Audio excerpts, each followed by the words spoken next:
È la splendida Valle del Tesino ad ospitare questo fine settimana il primo torneo nazionale di calcio dedicato alla memoria di Tony Zen, ex sindaco di Romano del Zelino e per anni presidente della C Romano, che proprio in questa zona del Trentino anni fa creò un piccolo centro sportivo in cui portare ogni estate i ragazzi delle sue giovanili per la preparazione precampionato. L'idea di dedicargli un torneo è nata dalla famiglia ed è stata subito accolta a Romano come in valle. È un'idea splendida perché è legata alla figura di Tony Zen, che da sempre ha avuto un occhio importantissimo per i ragazzi, per cui quest'anno si è riuscito a mettere insieme delle eccellenze a livello nazionale e per cui ci avviciniamo senz'altro a lui e a quello che ci ha lasciato, cioè la voglia di creare e donare qualcosa agli altri.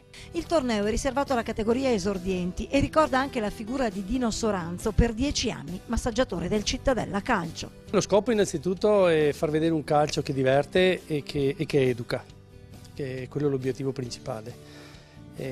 Sicuramente la qualità sarà alta, visto anche la qualità delle squadre che verranno su, e tanto per citarne qualcuna, considero importante anche la mia, ovviamente la S Cittadella, però ci sarà la Juventus, ci sarà la Roma, la Ternana, il Carpi e altre società del territorio come il Rosà, l'Eurocalcio, perché crediamo sia giusto dare l'opportunità anche ai ragazzini del nostro territorio a potersi confrontare con dei campioncini che magari vedono solo per TV. Accanto al bel calcio, il Memorial Tony Zen e Dino Soranzo si propone anche di far conoscere una zona, la Valle del Tesino, ricca di attrazioni. C'è il museo adesso De Gasperi e un altro museo delle stampe per via che racconta la storia dei nostri avi che andavano in giro per l'Europa a vendere le stampe dei remondini di Bassano. E proprio quest'anno in Tesino si celebra un'importante ricorrenza.